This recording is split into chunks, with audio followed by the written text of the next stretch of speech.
কিস্তিতে টাকা ওয়ান আমি বিপদের মধ্যে পড়ছি গোলামের ঘরে গোলামের টাকা না দিয়ে গেছে গা বাজারও ওয়ান আমি কি করবো কিরে এটা জুতির মা দৌড় দিছে না আজকে তাই কিস্তির টাকা না দিয়া যাইব কো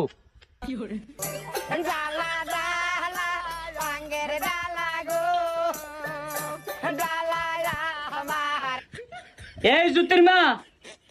তোমার 3 সপ্তাহ টাকা বাকি আছে এই সপ্তাহ নিয়া 4 সপ্তাহ টাকা আমার কাছে নিয়ে আসো আসসালামু আলাইকুম কিস্তিওয়ালা ভাই কেমন আছেন এই বেয়াদব মহিলা ব্যবহার তো ভালাই করেন মোর কথার করে জবানে ঠিক থাকে না এই সপ্তাহ না এই সপ্তাহ এমনি টিয়া গুরান করে মাইনছে তো আপনারা হুদো দিছুস কি কয় না সারা দেশের ফেসফুস লাগাইলেন আসলে আপনি একটা জগরাটি মহিলা আমার টাকাটা নিয়া এখন আসেন এ তুবাস কিস্তিওয়ালা ভাই আপনি কেমনে এই কথাটা কইলেন আপনি দেন তো সারাটা গ্রাম জুড়া জুতির মার মতো একটা সৎ মাইয়া আসেনি আমি নইলে জামাই সংসারটা কেউ কথা লাইলে জামাই বেতন বানা দেখা একটু দেরি হইছে আপনি কথাটা কইলেন কি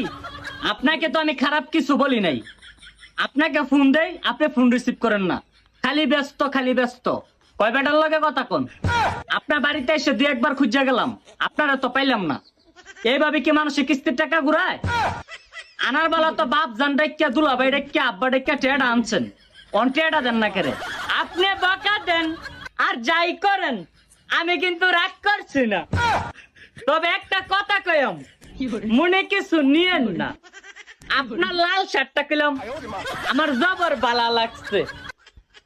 কি বলতেছেন আমার সত্যি সুন্দর লাগতেছে আচ্ছা সমস্যা নাই আপনি পরের সপ্তাহে টাকাটা দিয়ে দিন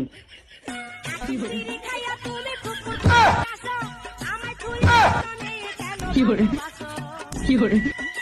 করে